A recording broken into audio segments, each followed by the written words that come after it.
Selling on Etsy doesn't have to be hard. In fact, it can be very profitable. I have run 3 successful Etsy shops, and I'm going to share my tips to help you do the same. Welcome to Working Mom Boss. Please feel free to subscribe if you're interested in the best side hustles and tips to making money from home. We strive to give you all of the information you need in under 6 minutes, so you can spend more time making money. The first thing when opening an Etsy shop is picking what type of product you want to sell. In this video, we will go over items that will bring in money in 2024.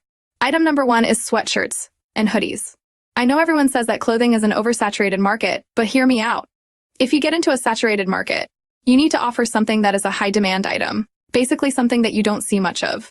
Last year, a trending type of sweatshirt was the wavy fonts, bright colors and 70s vibe, but it seems like this year the vibe has shifted a bit. We're back to the calm and simple hoodies and sweatshirts. A lot of cute doodles and embroidery is really big this year as well. If you can offer listings similar to these, then you have just created your own type of market. Another huge selling product this year is going to be digital art, which is very easy to make. If you're artistic, you will do a great job at selling these on Etsy. Even if you aren't quite as imaginative with art, you could always do motivational quotes in a fun font. This year is all about the vintage artwork, such as these and also the eclectic artwork. Eclectic artwork is basically a mix and match of styles and is very similar to maximalism. But when it comes to the style you choose, be sure to choose something within your niche. Which takes us to the next step of opening an Etsy shop. Picking your niche. This is a very important step and should not be rushed. You need to do a ton of research when it comes to picking a niche, and it should be something that you're interested in. If you're not interested in it, you will lose interest and motivation really fast. Examples of a niche would be selling products that specialize to nurses. There are tens of thousands of nurses that order from Etsy every year, so this is a great niche.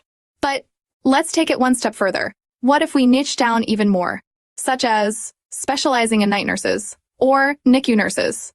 This separates you from the competition even more. Another great example would be adhering to the animal community. You can niche it down to dogs or cats or even specific breeds. The next step of opening your Etsy shop, now that you have your product and your niche, is branding. Branding is huge when it comes to small businesses. This is what people will remember you by. Whether it's your logo or the colors you use, be consistent with it and make it eye-catching and appealing. If you'd like me to make a video that goes into more detail about branding, let me know in the comments, and I'd be happy to share all about it. The 4th step is obviously creating products and taking appealing pictures that will sell. This leads us into the 5th step, which is scoping out your competition. This can easily be done by doing a quick search on Etsy for products that align with yours. Take some time to study what your competitors, specifically the successful ones, have done or are doing to gain success. Are they doing constant sales? Do they put up specific types of pictures that are more appealing? What do their product's description entail? Is it convincing? And finally, what kind of keywords are they using to generate traffic?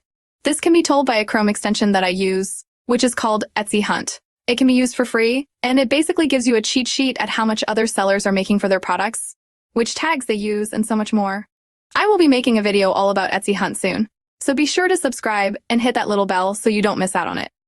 Now that you have your product, niche, branding, and description, I want to give you some ways to make your product sell.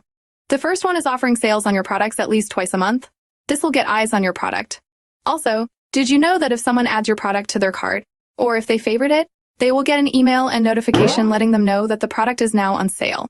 Tip number 2 is to add at least 1 product a day. If you do print on demand, then this could be very easy to create new products daily, being that you don't need to invest in the inventory. If you don't know what print on demand is, I have a video that I will tag up in the corner here. It will give you the ins and outs of it.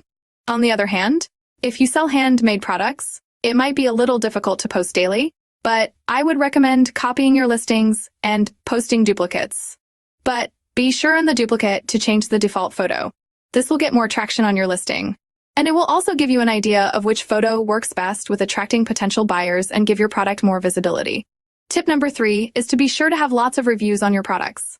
I know you're probably thinking that is out of your control, that it depends on them if they want to leave a review.